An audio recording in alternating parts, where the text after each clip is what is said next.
Sir July 9 దేశవ్యాప్త సమ్మె ఓ హెచ్చరిక, భారత్ బంద్ కార్మికుల పిలుపు. చాలా పెద్ద సమస్య అండి. నిజానికి మన మీడియాలో మనం అనుకుంటే ఇదేం ప్రధానమైన అంశంగా ఉండదు. ఇదిగో ఈ బూతులు, దాడులు, తిట్లు, తమ్ములు ఇవే నడుస్తుంటాయి. రేపు అంటే జూలై 9న 30 కోట్ల మంది కార్మికులు దేశవ్యాప్తంగా సమ్మె చేయబోతున్నారు. అన్ని కీలకమైన ప్రభుత్వ రంగ సంస్థల్లోనూ ఇతర రంగాల్లోనూ 10 కార్మిక సంఘాలు కలిసి ఒక వేదికగా ఏర్పడి ఈ సమ్మె చేస్తున్నారు. కరోనా ఉంది కాబట్టి 1 సంవత్సరం వదిలేశారు, కానీ మిగిలిన 3 సంవత్సరాల్లో కూడా ఇలాంటి సమ్మెలు అప్పుడప్పుడు జరుగుతూ వస్తున్నాయి. ఎప్పుడు చేస్తున్నారు కదా, ఏమవుతుంది అంటారు కొంత. జరుగుతుంది ఏమి, ఇప్పుడు అనేక విషయాల్లో పాలకులకి మాత్రం పగ్గాలు పడుతున్నాయంటే ఈ పోరాటాలు చేయడం వల్లనే. ఎందుకు పోరాడుతున్నారు వీళ్ళంటే ఒకటే సింపుల్, 27 లేబర్ కోడ్లు, 27 కార్మిక ఉద్యోగ చట్టాలను 4 కింద మార్చారండి. పని గంటలకు కానీ పని భద్రతకు కానీ ఏ ఒక్కదానికి లేకుండా పోయింది. చివరికి ఎంత పరిస్థితి అంటే వర్మ, ప్రతి సంవత్సరం భారత ప్రభుత్వం లేబర్ కాన్ఫరెన్స్ అని జరుపుతుంది.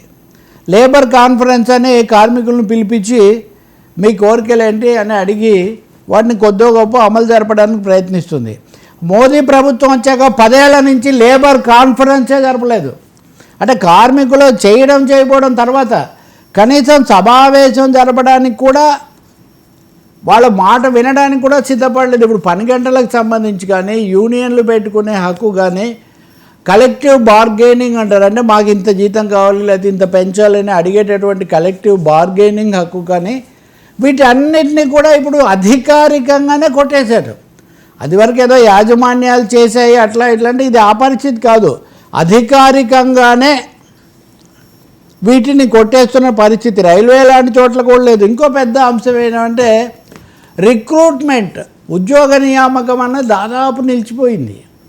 ఉద్యోగాలను నియమించే బదులు పదవీ విరమణ చేసిన వాళ్ళని తీసుకొని వచ్చి తాత్కాలిక ప్రాతిపదిక మీద పెట్టుకోవటం, సలహాదారులుగా పెట్టుకోవటం, క్యాజువల్గా పెట్టుకోవటం ఇది పెరిగిపోయింది. దేశంలో 65% జనాభా ఏమో 25-35 ఏళ్ల మధ్య వాళ్ళు ఉంటే, మీరు 60 ఏళ్ల వాళ్ళని తెచ్చి ఉద్యోగాల్లో పెట్టుకుని ఉంటే ఉపాధి కల్పన కానీ ఉత్పాదకత పెరుగుదల కానీ ఎలా జరుగుతుంది? నిరుద్యోగం విపరీతంగా పెరిగిపోతుంది. ధరల పెరుగుదలకు అంతు లేకుండా పోతుంది. వనరులు చూస్తేనేమో ఇప్పుడు మొన్న చూసాం కదా మనం, అహ్మదాబాద్ విమాన ప్రమాదం జరిగాక ఈరోజు ఆ నివేదిక వచ్చిందంటారు. ఏమంటారు? పైలట్లకు వాళ్ళకు మరింత కఠిన శిక్షణ పెట్టాలి. అంటే సంస్థలు పోయా, విమానాలు నడిపేవాడు పోయా, కొన్నవాడు పోయా, అంతా ఏదో పైలట్లో లేకపోతే సహాయకులో వీళ్ళు తప్పు చేశారన్నట్టు కదా. మీరు చూడండి, రైలు ప్రమాదాలు ఏవి జరిగినా కానీ రైల్వే విధానాలు ఏంటి, తగినంత మంది సిబ్బంది ఉన్నారా, ఒకప్పుడు ఇవన్నీ చెక్ చేస్తున్నటువంటి గ్యాంగ్మెన్లు ఉన్నారా, వాచ్ అండ్ వర్డ్ స్టాఫ్ ఉందా,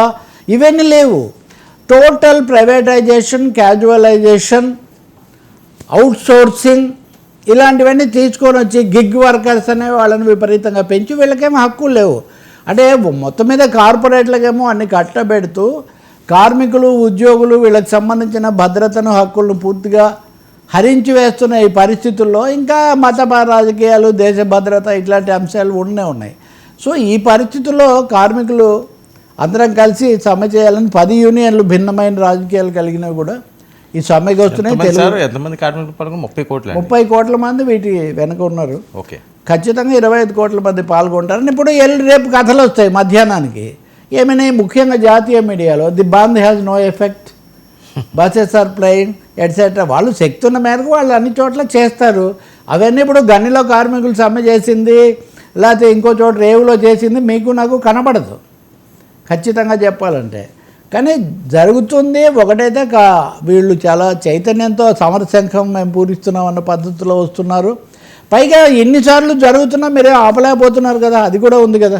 నిజంగా వాళ్ళకి చేత కాకపోతే ప్రతి సంవత్సరం వాళ్ళు చేయలేరు కదా కలిసి. కాబట్టి ప్రజలు ముఖ్యంగా ఆలోచన పరులు, ఈ పై వర్గాలు లేకపోతే కుబేర వర్గాలు చెప్పే మాటలకు లేకపోతే ఆ కబుర్లు, ఆ సెలబ్రిటీ ముచ్చట్లు, ఆ వివాదాల్లో మునిగి తేలకుండా జీవితానికి సంబంధించిన మౌలిక అంశాలు, సమస్యలు, ధరలు, ఉద్యోగాలు, రైతులకు రైతులు సంయుక్త కిసాన్ మోర్చా కూడా వీళ్ళని బలపరుస్తుంది. అది కూడా రైతులు కూడా, కార్మికులు అంటే వట్టి కార్మికులే కాదు, వ్యవసాయ కార్మిక సంఘాలు, రైతు సంఘాలు కూడా బలపరుస్తున్నాయి, ఉపాధ్యాయ సంఘాలు. అందుకనే ఈ రేపు జరిగే సమ్మె ఒక చాలా చారిత్రాత్మకమైన సంఘటనే అవుతుంది. ఇది భారతదేశంలో కార్మికులు చైతన్యవంతంగా ఉన్నారు, సమరశీలంగా పోరాటశీలంగా ఉన్నారన్న విషయం మనకు అర్థమవుతుంది. దీన్ని బలపరచడం జరుగుతుంది విస్తృతంగా అని కూడా ఆశిస్తున్నారు వాళ్ళు. సరే, ఈరోజు ఇంగ్లీష్ పత్రికలన్నీ కూడా దీనికి తగిన బాగా ఇచ్చాయి. ఇదిగోండి,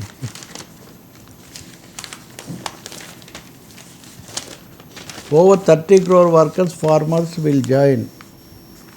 మీకు చెప్పింది కూడా ఇదే. Over 30 crores workers farmers will join strike against government policies, economic policies. నిజంగా ఎంత మీడియా ఎంత కాన్షియస్ అంటే ఎకనామిక్ టైమ్స్ ఉంది అంటే అచ్చంగా ఆర్థిక విషయం. వాళ్ళు కార్మికులు ఏం ఆరోపిస్తున్నారు అని వాళ్ళు మామూలుగా రాయరు. ఇప్పుడు మామూలుగా వర్మ చెప్పాడంటే వర్మ ఇలా అన్నాడు, అట్లా కాదంట. What are the allegations of workers, what are the supposed problems that they are facing, అంటే ఇవన్నీ ఏదో వీళ్ళు చెప్తున్నారు కానీ నిజంగా లేదు, వీళ్ళు ఏదో సమ్మె అన్న పద్ధతిలో. సరే, ఎవరు పని కట్టుకొని సమ్మెలు ఎందుకు చేస్తారు? దేశమంతా చేస్తారని అక్కడెక్కడ ఉత్తరప్రదేశ్ నుంచి ఆంధ్రప్రదేశ్ తెలంగాణ వరకు అందరూ ఒక తాటి మీదకి వచ్చారని దాని అర్థం ఏంటి? ఒకటే ఎదురు. మొన్న ఫార్మ్ ఆఫ్ ప్రాబ్లం జరిగిందండి. మొన్న సిగాచి కెమికల్స్ 43 మంది చనిపోయారు కదండి. అవును. నాకు బాగా కావాల్సిన వాళ్ళకి అక్కడ ఉన్నారు కీలక బాధ్యతలో. రియాక్టర్ మీద వాళ్ళు ఆఫీస్ కట్టారండి. ఎందుకంత ప్రాణ నష్టం జరిగిందంటే రియాక్టర్ పేలిపోయినప్పుడు పైన ఉన్న ఆఫీస్ స్ట్రక్చర్ కూడా పోయింది. అసలు ఎవడన్నా రియాక్టర్ మీద కడతాడండి? ఇన్ని రోజులు ఎలా చల్లమని అయింది అంటే శివార్లలో పెట్టేయడం, ఏ సెక్యూరిటీ ఉండదు, ఏ సేఫ్టీ ఉండదు, అసలు అవన్నీ అనవసరం అని చెప్పే పరిస్థితి వస్తుంది. ఎవరు ఆ విషయాలు మాట్లాడరు.